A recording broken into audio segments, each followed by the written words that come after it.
Yo, what's up, guys? It's your boy Franklin here, and today we got ourselves another interesting video. This time it's going to be more about the supposed rumors, leaks for the DLC, Generation 5 remakes, and a potential new Nintendo software. Before we get right into it, however, please like and subscribe. That is the best way to support me for free. You guys have been amazing so far. I feel like my channel has gone through some rejuvenation, so I appreciate all the support. But continue smashing that like and subscribe button. We're trying to get to 10,000 subscribers, and I hope we do that by the end of this year. So let's get right into it. I know a lot of people have been talking about the DLC. We're technically, about 2.5 weeks away from the first wave of DLC dropping in Generation 9. Apparently, one of the new characters introduced in the DLC, her name is Perrin. She is apparently Adamant's descendant in the Teal Mask. So, if you guys remember Adamant, he is the leader of the Diamond Clan in Pokemon Legends Arceus. And if you look at her image right here, she does resemble quite a bit like Adamant, so that makes perfect sense. And oftentimes in DLC, we do see some characters coming back in the forms of their descendants or relatives or masters. If you guys recall in Sword and Shield, in the Isle of Armor, Mustard was like the actual champion of Galar, and then obviously Leon beat his ass and took his title, and that makes a lot more sense. And here, I'm not surprised that happens to be the case. So, what's really interesting, however, that she's exploring a new area that's introduced in the DLC called Timeless Woods in order to catch a mysterious Pokemon. Now, right off the bat, because if she is really a descendant of Adamant, Timeless Woods is starting to make me think that we're going to be given a place to evolve current Pokemon forms into their prehistoric Hisuian forms. And it does mention from Central Leagues that they are speculating something like that. And apparently they're talking about a new Ursaluna form. I'm gonna go on a reactive take and say that might be a bit of a reach. Maybe we're gonna get a shiny Ursaluna, kind of like the red Gyarados in Lake of Rage, something like that, or shiny Haxorus in Black 2 White 2, something that in that perspective would be pretty cool. I'm not really sure if we're gonna get a new Ursaluna form. That'd be pretty cool. Like, don't get me wrong, I wouldn't mind getting one. Perhaps maybe this Ursaluna form, you know, changes forms based on the moon. Crescent moon, half moon, full moon, new moon. That'd be pretty cool. But of course, this is Game Freak we're talking about. Maybe we're just gonna get a Ursaluna with a honeypot on top, and I'm always down for that. Anyways, going on to Generation 5 remakes, leaks, rumors. So apparently one of the characters, and I think people have been talking about this for quite a while, the new character that's coming out in the Indigo Mask, Drayton, or the second wave of DLC. He was relatively inspired by Drayden. If you guys recall who Drayden is, this guy right here, he was a gym leader in Generation 5 in Unova region. And apparently, his new Pokemon, Archelodon, is like it's pretty much its design is based off of the Drift Veil Drawbridge. It's kind of a reach, but I can see I can see the resemblance. But it'd be pretty crazy if we actually do get Gen 5 remakes and this Pokemon and its trainer are the reasons why we're getting this massive connection to Generation 5. That'd be pretty cool. My thing is, there's been a lot of talk about what these potential remakes might be. There's been a pretty strong sense of speculation that we might actually get Black 3, White 3. So sequels to Black 2 and White 2 rather than a full on remake of Generation 5. And in my honest opinion, that's really cool. That will probably get people to, catch up with the stories in regards to Black and White and Black 2 White 2. Because again, Black 2 and White 2 are technically sequels.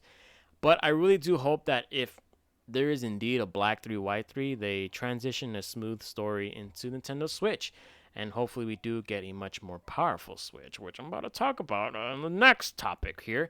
But again, Generation 5, it had some criticisms when it first came out, but in retrospective, it's been beloved by the vast majority of the Pokemon community due to the fact that the characters, the story writing, the region itself is just not flawless, but it's pretty fantastic. And hey, another trip down memory lane with Black 3, White 3, or a remake of these games is pretty cool. I will say so myself.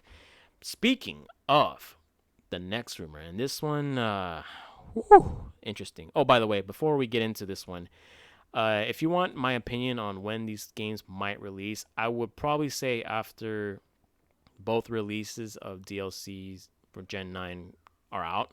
So I would say, if I had to speculate, I would probably say maybe fall 2024. Because if we look at Pokemon's windows of game releases, they don't want to introduce a brand new game in the middle of DLC, let alone in a generation. Of course, Legends Arceus and Brilliant Diamond Shining Pearl are, they're definitely how would I say it? They're definitely the outliers. There you go. That's a good word. Outlier when it comes to those releases.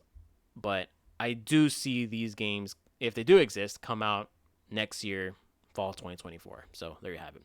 Now, on to the final rumor.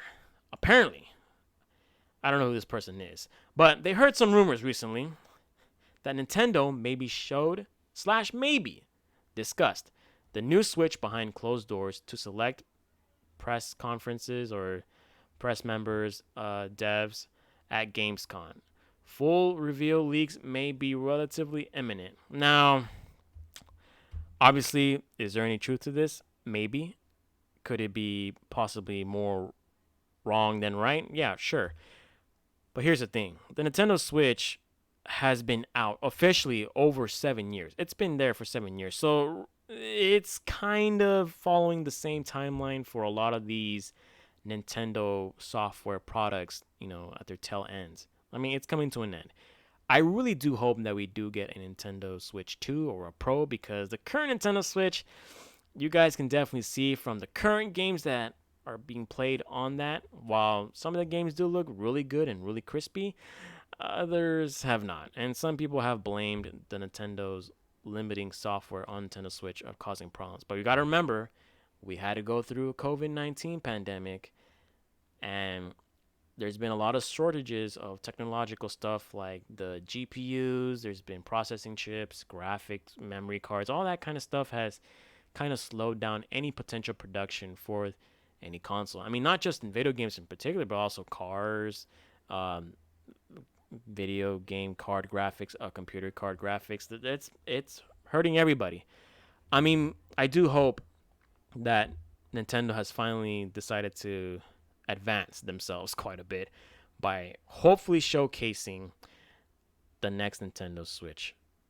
My thing is, I've been kind of holding out on not buying an OLED simply for the fact that maybe by next year or in 2 years we might get a brand new Nintendo Switch. Who knows? I mean, based on the recent financial reports, it makes sense to actually make a Nintendo Switch or new Nintendo Switch, because it's about time. People love Nintendo Switch. Some of you might hate it. Some of you might be PS5, Xbox Series X, 1, 2, ABC, whatever the fuck are they on right now. Or you guys might be saying PC Master Race. But Nintendo Switch is very popular. And obviously there's a lot of popular franchises on that console. I really do hope that we end up getting a Pro or a version 2, because quite frankly, this one is archaic. The technology is pretty damn old. And there you have it. I mean, that's pretty much the rumor roundup for me today. If you guys like these kind of videos, let me know what you guys think about these videos. Let me know what you guys think about any potential rumors, DLC stuff, remake games. I mean, once the DLC waves drop and they come and go, I think maybe we're going to start seeing some more rumors and leaks. But for now, it's been pretty quiet. There's been people like Central League's trying to solve stuff. I mean, we also have Soul Silver Art. That's another Twitter user who is trying to decode Riddler Coup. And Riddler Coup is also doing a bunch of hieroglyphic, cryptic messaging when it comes to Pokemon games in particular. But yeah, let me know what you guys think. down below in the comment section. It's your boy Franklin signing out. Peace. Don't forget, again, to like and subscribe. Peace.